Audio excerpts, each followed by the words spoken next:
नमस्कार सभी किसान भाइयों का स्वागत है आपका हमारे इस प्यारे से यूट्यूब चैनल में जिसका नाम है किसानों का साथी 8720। तो किसान साथियों, आज हम बात करेंगे कि अगर आपकी फसल में भी कुछ इस प्रकार की जो है लहसुन में पीलापन आ रही है तो उसका क्या कारण हो सकता है और इसका क्या समाधान है, पूरी जो है हम इस वीडियो में आप चर्चा करेंगे। तो वीडियो में शुरू से अंत तक बने रहिएगा और हमसे जुड़ने के लिए हमारे चैनल को आप सब्सक्राइब कर दीजिएगा, वीडियो को लाइक और जो है बेल आइकन को ऑन कर दीजिएगा ताकि समय पर आपको नए वीडियो का अपडेट आपको मिलता रहे। तो चलिए शुरुआत करते हैं। तो किसान साथियों, सबसे पहले अगर हम बात करें कि इसके क्या क्या कारण हो सकते हैं, तो सबसे पहला कारण अगर हम जानना चाहें तो इसका सबसे पहला कारण है टेम्परेचर। अधिक टेम्परेचर के कारण भी जो है ये समस्या आती है। दूसरा इसका कारण है सिंचाई। समय से पहले अगर हमने इसमें सिंचाई कर दी, यानी कि देख सकते हैं कि इस फील्ड में हमने सिंचाई की है और लगातार तीसरे दिन हमने फिर से अगर इसमें पानी चला दिया है तो भी इस प्रकार की दिक्कत आ सकती है। इसके अलावा तीसरा कारण है इसका रस चूसक कीट, जो कि थ्रिप्स वगैरह होते हैं, उसके माध्यम से भी जो है इस प्रकार की बीमारी आपकी लहसुन में देखने को मिलती है। अगर हम इसकी बात करें कि इन चीज़ों का जो है समाधान क्या है, तो सबसे पहले अगर आपकी फसल में कुछ इस प्रकार की दिक्कत आ रही हैं तो सबसे पहले आपको उसको देखना होगा कि क्या उसमें दिक्कत है और क्या उसका समाधान है, ये हम बताएंगे। अगर आपके खेत में ज़्यादा नमी है, उस स्थिति में आप अपने खेत में निराई गुड़ाई करवाएं और जो है उसको थोड़े समय के लिए खींच कर रखें, यानी कि उसमें खिंचान दे दें। समय से पहले उसमें जो है सिंचाई ना करें, जिससे कि सूर्य का प्रकाश डायरेक्ट जो है पौधे की जड़ों पर जाएगा तो जड़ों का विकास अच्छी तरह से होगा। जो मृदा में उपस्थित पोषक तत्व पहले से पड़े हैं उनको लेने की क्षमता उसकी बढ़ जाएगी और जो है नई रूट्स का डेवलपमेंट भी उसमें होगा अगर डायरेक्ट सनलाइट प्लांट्स के रूट्स पर पड़ती है तो। इसके अलावा अगर हम बात करें कि अगर पीलापन आ चुका है और जो है आप अधिकतर चीज़ें ट्राई कर चुके हैं फिर भी जो है ये समस्या ख़त्म नहीं होती, तो सबसे पहले हम बात करते हैं कि कौन से इसमें खाद और फर्टिलाइज़र का हम इस्तेमाल करें।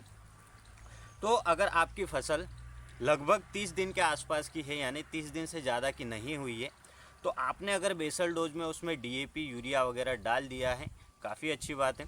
और अब उसमें क्या डालना चाहिए, तो सबसे पहले आप उसमें लगभग 20 से 25 किलो यूरिया का इस्तेमाल कर सकते हैं। 20 से 25 किलो यूरिया लेना है। उसके साथ साथ अगर यूरिया अवेलेबल ना हो तो अमोनियम सल्फेट आप इस्तेमाल कर सकते हैं। अमोनियम सल्फेट जो कि आप लगभग 20 से 25 किलो ले लीजिए, या यूरिया ले लीजिए, अमोनियम सल्फेट ले लीजिए, दोनों में से एक आपको लेना है। और अमोनियम सल्फेट जो है आपको सरदार कंपनी का लेना है, जो कि गुजरात फर्टिलाइज़र की कंपनी है, उसका आपको अमोनियम सल्फेट लेना है, ठीक है। इसके साथ साथ आपको फेरस सल्फेट, जिंक सल्फेट और मैग्नीशियम सल्फेट, ये 3 माइक्रोन्यूट्रिएंट्स जो हैं हमारे, इनको भी साथ में मिक्स करना है।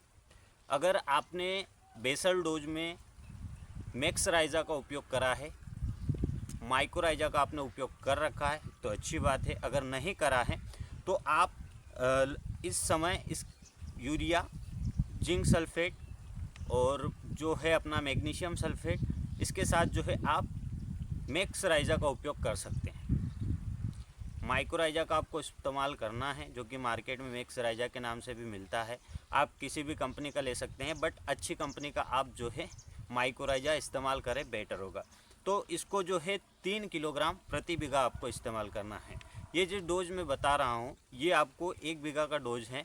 25 किलोग्राम यूरिया, 8 किलो के आसपास आपको जो है जिंक सल्फेट, 8 किलो के आसपास फेरस सल्फेट, 8 किलो के आसपास जो है मैग्नीशियम सल्फेट, ये चारों चीज़ें मिक्स करना है। इसके अलावा 3 किलो इसमें माइक्रोराइजा का आपको इस्तेमाल करना है। इसके पश्चात जो है इसमें अगर ज़मीनी कीड़ों के लिए हम बात करें तो क्लोरोपाइरीफास आप जो है आधा लीटर 1 बीघा के लिए इस्तेमाल कर सकते हैं। सबको मिक्स करने के पश्चात आप जो है अपने खेत में इसका भुरकाव कर दें और उसके बाद जो है सिंचाई कर दें।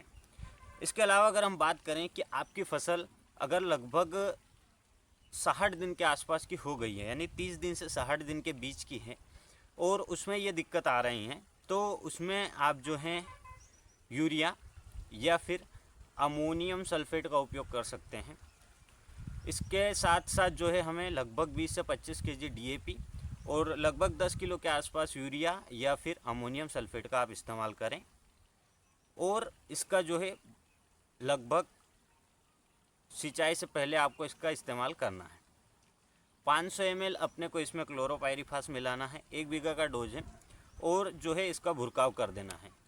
इसके बाद सिंचाई करने के लगभग जब आप खेत में चलने लायक नमी रह जाए तब आप इसमें लगभग 10 किलो के आसपास कैल्शियम नाइट्रेट का इस्तेमाल करें।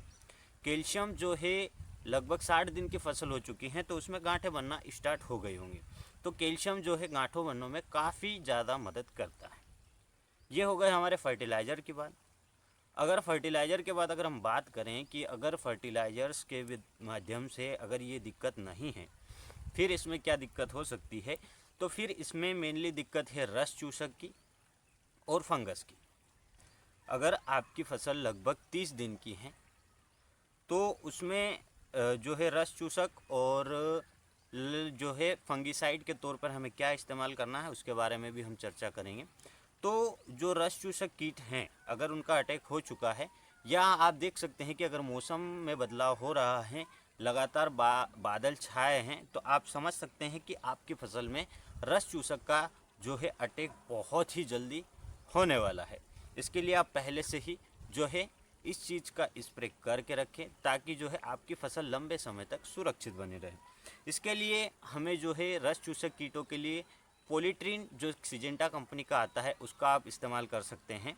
और इसके अलावा अगर हम बात करें कि पत्तियों में अगर आप देखेंगे तो बारीक सी इसमें इल्लियाँ अगर आपकी लगी हों तो उसके लिए इमाबेक्टिन का आप उपयोग कर सकते हैं। और अगर आप पॉलीट्रीन का उपयोग ना करें तो इसके स्थान पर आप जो है अल्फामेथ्रिन का भी स्प्रे कर सकते हैं। रस चूसक कीट के लिए पॉलीट्रीन या अल्फामेथ्रिन दोनों में से एक लेना है आपको। और पत्तियों पर अगर बारीक से आप ध्यान से देखेंगे, अगर पीलासपन है तो बारीक से देखेंगे आप, तो यहाँ पर आपको कभी इल्लियों का अटैक दिखे तो उसके लिए इमाबेक्टिन आप इस्तेमाल कर सकते हैं। किसी भी अच्छे कंपनी का आप यूज़ कर सकते हैं, UPL का, सिजेंटा का। तो जो है इमाबेक्टिन इल्ली को ख़त्म करने के साथ साथ आपके प्लांट्स में जो है हरेपन लाने का काम भी करता है। ये जो है ये 30 दिन की फसल जो है या 60 दिन की फसल है उनमें जो है हमने थ्रिप्स और इल्ली को कंट्रोल करने के लिए बताया है। इसके अलावा अगर हम बात करें कि आपकी फसल अगर 30 दिन की है, उसमें अगर किसी फंगिसाइड का स्प्रे करें तो कौन सा फंगिसाइड का स्प्रे करें, उसके लिए सबसे बेस्ट है फोलिक गोल्ड जो कि एक सिजेंटा कंपनी का आता है। इसके साथ साथ हमें एक कॉन्टैक्ट फंगिसाइड का इस्तेमाल करना है। लगभग आप जो है बायर कंपनी का एंट्राकोल ले सकते हैं, सबसे बेस्ट इन दोनों के रिज़ल्ट देखने को मिले हैं, तो आप इन दोनों का इस्तेमाल कर सकते हैं अगर आपकी फसल 30 दिन की है। और अगर आपकी फसल 30 से 60 दिन के बीच में है तो हमें थोड़े हेवी टेक्निकल का इस्तेमाल इसमें करना पड़ेगा। इसके लिए आप जो है PI कंपनी का अभी एक नया प्रोडक्ट आया है विस्मा, PI कंपनी का विस्मा, बहुत ही बढ़िया और बहुत ही शानदार उसका रिज़ल्ट मिला है। जिन जिन फार्मरों ने इस्तेमाल किया है काफ़ी शानदार उसका रिज़ल्ट मिला है। उसमें अगर टेक्निकल की बात करें तो पायरोक्लोस्ट्रोबिन उसमें होता है। इसके अलावा भी उसमें एक और टेक्निकल है, तो ये जो है बहुत बढ़िया इसका रिज़ल्ट है। अगर इसका आप इस्तेमाल नहीं करना चाहते हैं तो बायर कंपनी का नटीवो उसका भी इस्तेमाल कर सकते हैं आप, लगभग 50 से 60 ग्राम प्रति बीघा। या तो आप PI कंपनी का विस्मा यूज़ कर सकते हैं अगर आपकी फसल 30 से 60 दिन के बीच की है, या आप जो है नटीवो का इस्तेमाल कर सकते हैं बायर कंपनी का। ये दोनों फंगिसाइड काफ़ी बढ़िया और अच्छे टेक्निकल वाले हैं। इन दोनों के साथ आपको एक जो है कॉन्टैक्ट फंगिसाइड लेना है जो कि आप बायर कंपनी का एंट्राकोल ले सकते हैं, या फिर इसके साथ साथ आप UPL का साफ भी ले सकते हैं, कार्बेंडाजिम मेनकोजेब वाला जो टेक्निकल आता है उसका भी आप इस्तेमाल कर सकते हैं। तो इन सभी को जो है आपको इस्तेमाल करना है। इसके साथ साथ आपकी फसल अगर 60 दिन वाली है, 30 से 60 दिन वाली, तो उसमें आप जो है PI कंपनी का बायोविटा करके जो है एक बढ़िया सा प्रोडक्ट है जिसका रिज़ल्ट बहुत शानदार है और बहुत से फार्मरों ने इसका इस्तेमाल करा है। तो आप जो है उसका भी इस्तेमाल कर सकते हैं। एज ए टॉनिक के फॉर्म में आता है वो, PI कंपनी का बायोवीटा के नाम से। तो आप उसका इस्तेमाल करें, बहुत ही शानदार रिजल्ट आपको देखने को मिलेंगे। तो यही था आज की इन्फॉर्मेशन कि अगर आपकी लहसुन की फसल में पीलापन को दूर करना है तो इन सभी चीज़ों का आप ध्यान रखते हुए किस फर्टिलाइज़र को किस समय और कितनी मात्रा में हमें सिंचाई करनी है, कौन सा टेक्निकल का यूज़ हम करें। क्योंकि आजकल जो है काफ़ी ज़्यादा फार्मर्स हमारे ऐसे हैं जो कि काफ़ी हेवी टेक्निकल्स का इस्तेमाल करते हैं। स्टार्टिंग तौर पे जो अगर हम हेवी टेक्निकल का इस्तेमाल करते हैं तो उसका जो है परिणाम मिलने की उम्मीद हम लगाते हैं, पर कभी कभी उसके दुष्परिणाम भी मिल सकते हैं। क्योंकि इतने ज़्यादा हेवी टेक्निकल्स जो है हमारी जो है फसल छोटी अवस्था में एब्जॉर्ब नहीं कर पाती या उसको सहन नहीं कर पाती। इसलिए हमें छोटे छोटे टेक्निकल के साथ चलना पड़ेगा, अपनी फसल की हाइट के अनुसार अपने टेक्निकल को चेंज करना पड़ेगा।